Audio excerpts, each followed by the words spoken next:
Alright guys, welcome to Mike Mobile Gaming, and today we are doing video on Epic 7 and our topic is Breath of Orbis. If you don't know, Breath of Orbis are a mat that is dropped from specific bosses that allow you to extend the capabilities of your sanctuary. Alright, so what I'm going to do is I'm going to go through each and every one of the facilities in your sanctuary and talk about Breath of Orbis use, how you should go about it and why. And you know, a lot of it depends on the type of player you are, but let's just jump right in and get it going. So let's start at the Forest of Soul. Regardless on the type of player you are more than likely going to get Soul Isle extension to 3, as that allows you to grow more phantasms and Molagoras and penguins. So 3 here is a safe bet regardless on how you play the game. Then there's Probability Blessing. Very likely nobody needs to put any. Really allows you to get higher penguins, but in my opinion, penguins are not important enough to, you know, put Breath of Orbis. Other than that, there is Time Blessing. There is a school of thought that Time Blessing is garbage and you shouldn't put any points here, but I believe that depending on the type of player you are, 3 points in this, 3 Orbises here might be beneficial.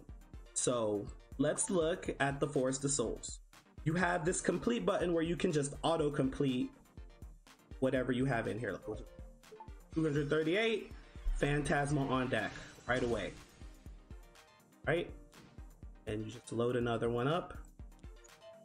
Now, if you put points into this 3rd building, bring it back up here, the preview. What it does is it reduces the time it takes to nurture your creatures to 50%. The important part isn't really reducing the time, because a lot of times you just complete it when you need it. The important part is that the completion cost is based on the time. So reducing the time allows your completion cost to be cheaper, allows you to maximize the amount of stigma that you're using. That's why I'm going to put points here, because I'm going to make lots of these over the life of the game, and the less it costs is the more I get to make.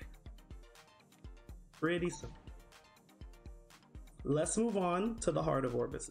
This is the bastion for free-to-play. If you're not spending any money in the game and you need to get more resources, this is where you're going to put your bread. Let's look at these buildings. Mirror of Light is the thing that actually generates. So this is where you'll put your 3 Orbises first.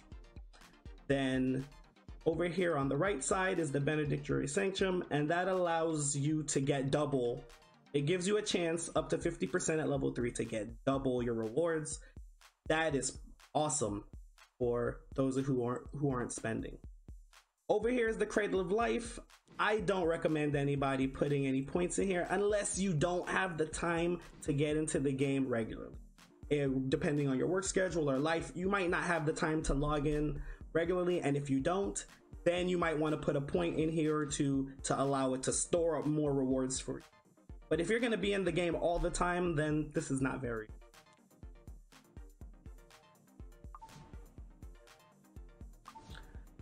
In the next building, we have the High Command. A High Command is what allows you to dispatch to collect certain things. There's gold, there's stigma, there's ancient coins, and then there's conquest. Which one you want to farm pretty much depends on your situation. I would say gold is probably the least, you know, the least impressive, because you get gold by playing the game. Stigma also, you get a lot by playing the game, so this is probably not so impressive. But when you get down here to hunt missions, ancient coins are super valuable because they're one of the only ways that you can get jewelry. You need jewelry and it's hard to get. I will have another video covering how and whys, but just know it's a very important mat. And also, conquest points, because there is conquest gear that is really good. So some people want to grind to get those conquest points as fast as possible to pick up that. So that is also a very good use. But what happens when you put in points into the buildings, it extends and allows you to do more missions. And this is where it comes down to your playstyle. For me, I only do 1 hour and 2 hour missions, and then 4 hour missions when I go to bed. So I need nothing more than 1 point in all of them to have the best that I can get out of the high command. But some of you guys need to do longer missions because you can't be in the game that much, or you want you sleep long hours, so you want to be able to maximize that, and then you will put in points accordingly. And that's how this building is. But for people who are on the game all the time and aren't worried so much about their energy, 111 is perfect. Now let's move on to the big daddy here, the Steel Workshop. This is where the magic happens, guys. So you need to max this out at some point. It is kind of an endgame-ish building depending on how you play, so you don't have to worry about it right away. But this is where you craft 4 out of the 6 pieces of gear that you can get in the game: swords, chests, helms, and boots. Boots being the most important because the way that boots roll stats are different than the other 3 pieces. You can get percentage as the main stat or flat speed, and it's just hard to obtain, so you will probably be making boots more than any other single piece from here. But you want it to be cheap. You have to spend a lot of time to get mats, you have to spend a lot of time to get gold. So extending this building allows everything to be rarer. So here's where you start. You put your first 3 points here, then depending on how much you farm to gold, you either will make it cheaper by gold or make it cheaper by mats so you can do more crafts. But this is a building that you have to max before you get into your end game and your hunt farm. So there you go, guys. This is my opinion on how to use your Breath of Orbis in the Sanctuary. If you have any other questions, make sure to leave it in the comments.